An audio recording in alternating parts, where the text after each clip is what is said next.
Good day, my dear students! Welcome to another learning show on television for grade 9 mathematics. This is your learning show where you will be taught how to solve real-life problems involving oblique triangles using the law of cosines. I am your teacher Rinalyn from Abaryungan National High School, and I will be your guide in conquering the vast world of numbers.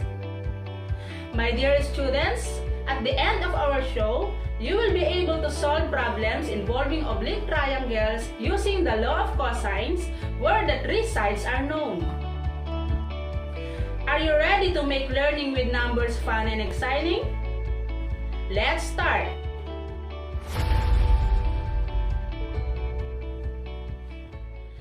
In the previous lesson, you learned about law of cosines. Let's have a quick recall on the law of cosines.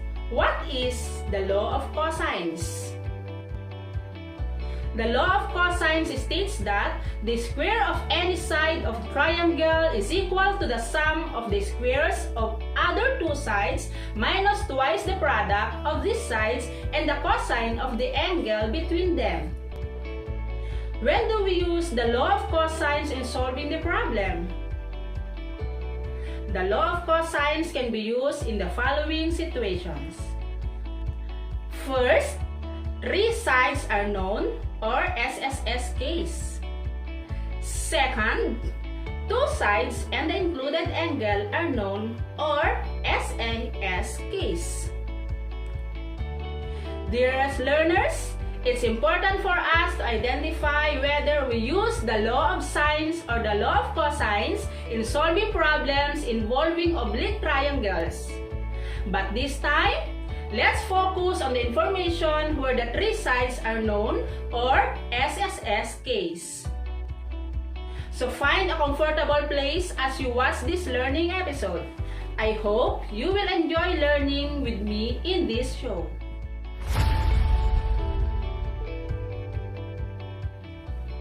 As we start the lesson, inhale, exhale, calm down, and open your wide imagination. There are numerous real-life problems that involves oblique triangles.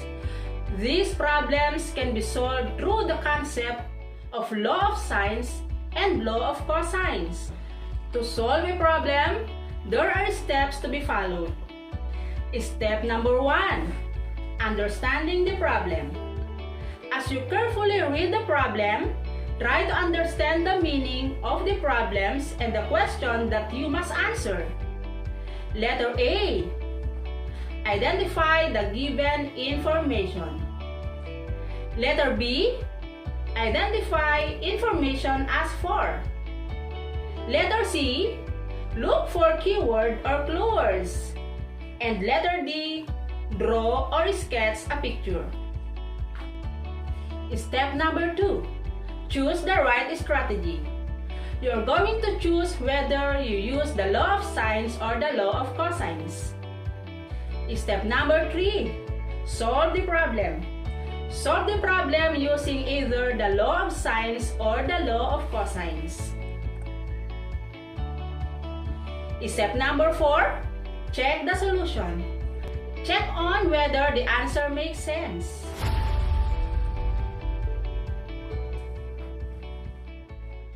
My dear students, get your activity notebook, your learning activity sheets, and your pen now as we try this example. For the problem, refer to your last on page 63. Zilong has 3 sticks measuring 21 centimeters, 25 centimeters, and 29 centimeters. He lays them down to form a triangle. Find the measure of the angle formed by the shortest and the longest stick to the nearest degree. My dear students, let us use the steps in solving problems as our guide in solving this problem.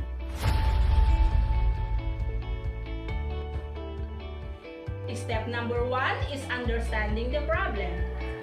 Let us try to make a sketch of the problem. Label the drawing. The shortest stick measures 21 centimeters. The second stick measures 25 centimeters. And the third stick, or the longest, measures 29 centimeters. In this problem, we are asked to get the measure of the angle formed by the shortest and the longest stick.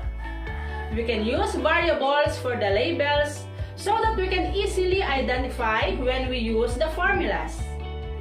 Label the shortest stick by letter A, and it is written in lowercase. The opposite angle of side A is labeled as angle A, and it is written in uppercase.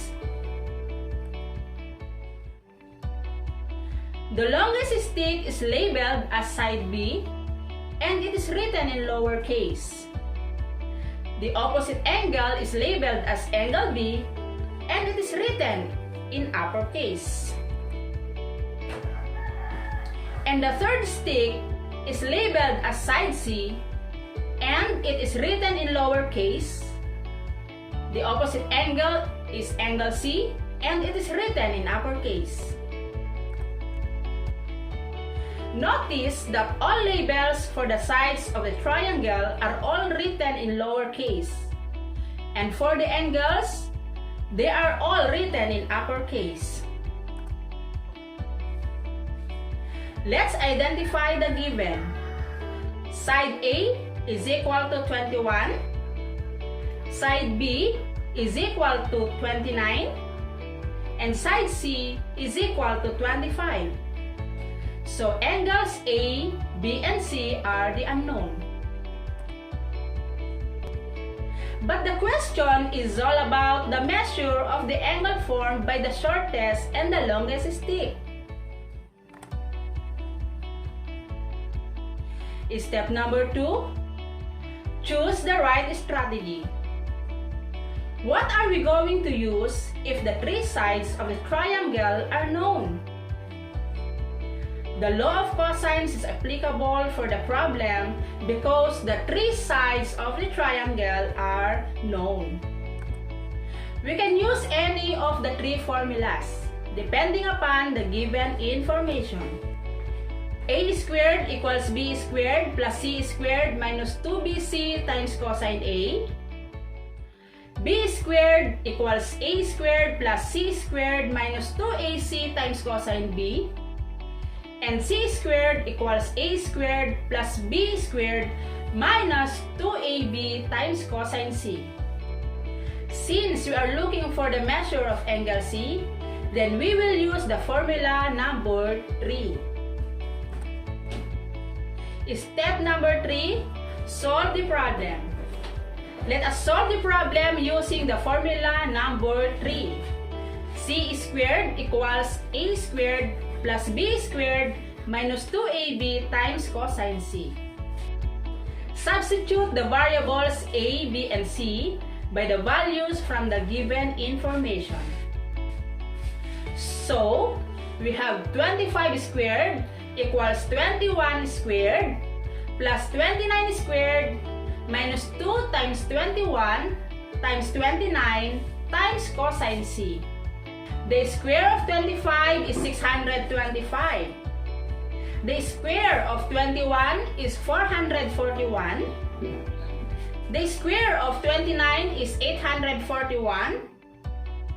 2 times 21 times 29 is 1,218 times cosine C. So, 625 equals 441 plus 841 minus 1,218 times cosine C. By subtraction property of equality, subtract 625 from both sides of the equation, and by addition property of equality, add 1,218 cosine C to both sides of the equation.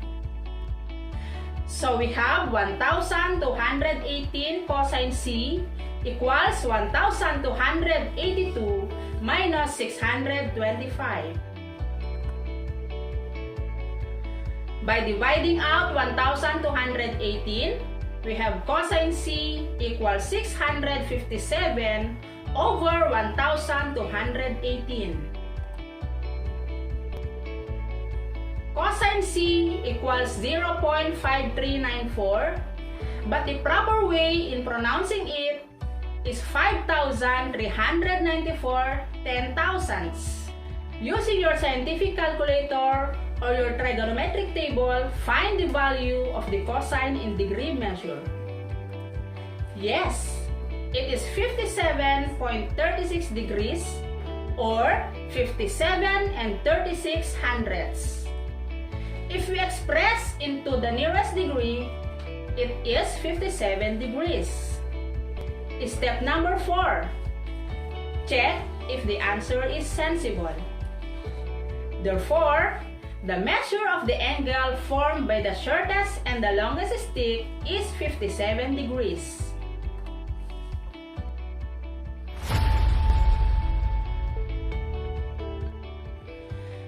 With the example given, do you have still questions on solving problems involving oblique triangles using the law of cosines where the three sides are known?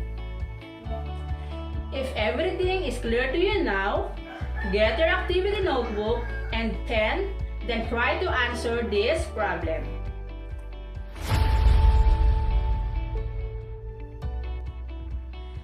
The sides of the triangle parcel are 7 centimeters, 9 centimeters, and 5 centimeters. Find the measure of the smallest angle. Round off to the nearest degree. We have rubrics for scoring. 3 points for the correct sketch of the triangle. 1 point for the wrong sketch of the triangle. 5 points for the correct answer with solution. And 2 points for the wrong answer with solution. You are given 5 minutes to solve the problem.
check your answers.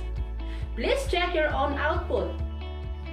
By following these steps, this is the sketch.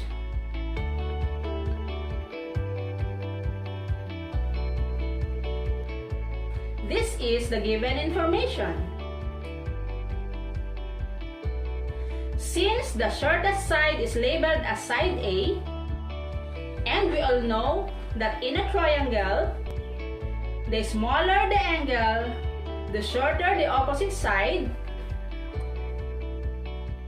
the larger the angle, the longer the opposite side. That is angle-side relationship theorem. Therefore, the unknown angle is angle A, which is the opposite angle of the shortest side. You will come up with the answer 33 and 56/100 degrees. If we round off to the nearest degree, then the measure of the smallest angle is 34 degrees. Okay, very good.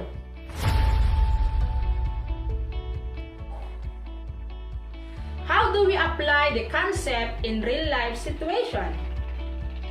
Give instances wherein we can use the concept of solving problems involving oblique triangles in our daily activities. Alright, the beauty of the law of cosines can be seen when you want to find the location of a fire as long as there is a triangle involved. A surveyor can also use the law of cosines.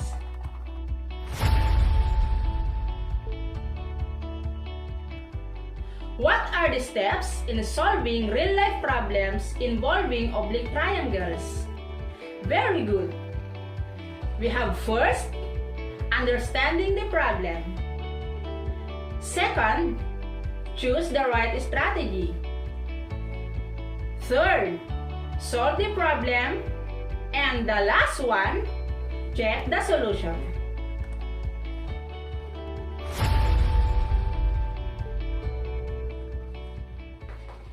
What are the given informations so we can use the law of cosines in solving the problems? Yes, when three sides are known, or SSS case, and when two sides and the included angle are known, or SAS case. Which of the two that we have discussed in the episode? When three sides are known, or SSS case. To show on how well did you understand about the concept of solving problems involving oblique triangles, please answer activity 3, number 3 in your last, page 68, and we will check your answers on the next episodes. To further enhance your understanding on our topic, please read and accomplish the other activities in your learning activity sheets. If you have questions, please feel free to ask your teacher via text, call, or chat. I hope you learned today as we conclude our discussion on solving problems involving oblique triangles. Next week, you will again embark on another learning episode. I hope to see you again soon. I am your teacher Reynalyn, bidding goodbye for now, but joining you in your journey in becoming the next mathematicians.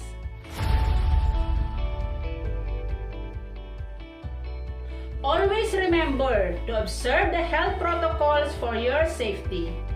Wear face mask and face shield. Observe physical distancing. And always wash your hands. Thank you and enjoy the rest of the day.